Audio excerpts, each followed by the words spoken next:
In order to find out the number of bonds, and then we're going to find out that what type of hybridization carbon is having.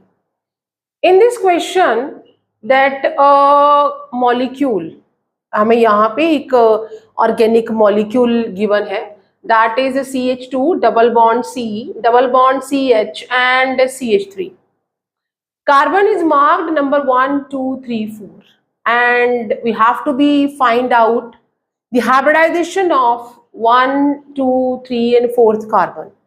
इसके लिए एक journal rule है, अगर जो carbon है, carbon कैसा होता है, carbon is a tetrahedral, carbon 4 bonds बनाता है, 4 बॉन्ड्स है, हैविंग जो इसका वी कैन से टेट्राहेड्रल है, तो हम यहाँ पे इसको इस तरह से बना दें, राइट।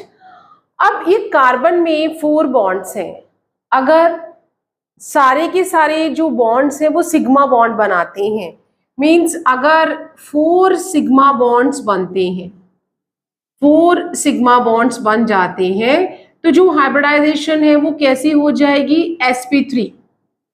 अगर 3 सिग्मा बॉन्ड्स बनते हैं तो हाइब्रिडाइजेशन कैसी हो जाएगी, sp2। और अगर 2 सिग्मा बॉन्ड्स बनते हैं तो हाइब्रिडाइजेशन कैसी हो जाएगी, sp।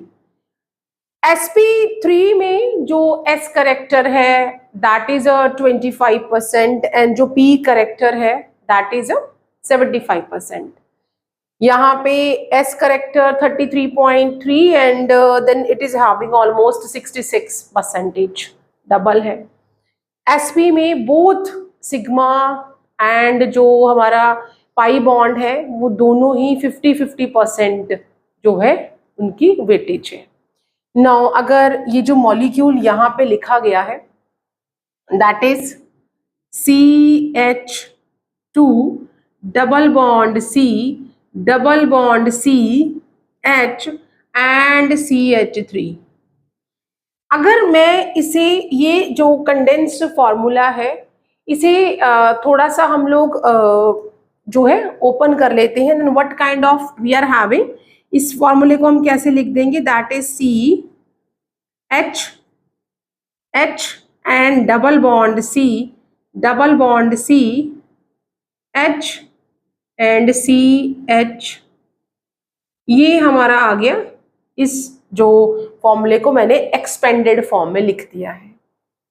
जहां पे सिंगल बॉन्ड है वो सिग्मा बॉन्ड है, मीन्स इस कार्बन के पास, और ये कार्बन जो है this is number 1, number 2, 3 and 4।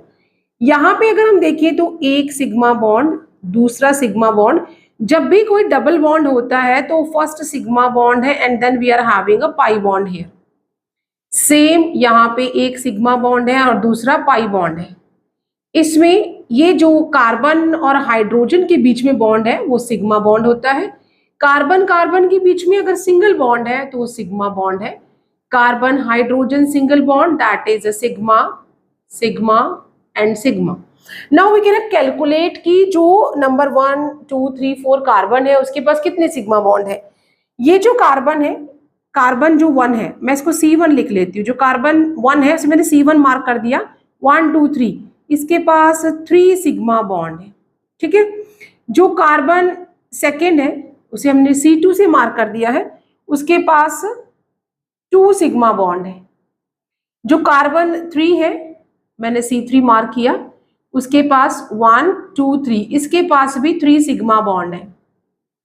और जो कार्बन 4 है 1, 2, 3, 4, इसके पास 4 सिग्मा बॉन्ड है। अगर हम ये वाला पैटर्न देखें तो जिसके पास 4 सिग्मा बॉन्ड है उसकी हाइब्रिडाइजेशन sp3 है, तो मींस जो हमारा 4th कार्बन है इसे हमने यहाँ पे C4, जो 4th कार्बन है उसकी हाइब्रिडाइजेशन sp3 है।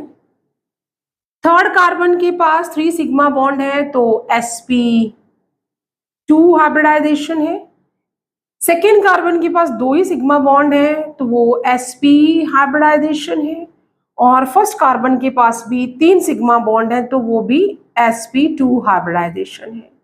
तो जो हमारा ट्रेंड है, इस ट्रेंड को हम ऐसे लिख लेते हैं, दैट इज फर्स्ट कार्बन जो है that is sp2 and then we are having sp, then again we are having sp2 and then we are having a sp3. Let's check कि कौन सी ऑप्शन में ये वाला ट्रेंड जो हमें मिल रहा है। तो ऑप्शन अगर हम ए देखें जिसमें sp2 तो स्टार्टिंग में है लेकिन जो सेकेंड है वो sp3 आ गया है, तो मीन्स ऑप्शन ए करेक्ट नहीं है। अगर ऑप्शन बी की बात करें तो sp2 एंड देन sp and sp2 and sp3, option B हमारा करेक्ट ऑप्शन है। But before opting it as a right, let's have a look on the C option also, जिसमें कि तीनों sp2 C is not a correct. और जो हमारा D option है उसमें जो स्टार्टिंग वाला कार्बन है C1 कार्बन है या फर्स्ट कार्बन है उसमें sp3 दिया है, तो वो भी करेक्ट नहीं है। So according to this we are having this one, option B हमारा करेक्ट है। So option B is correct here, option B is correct.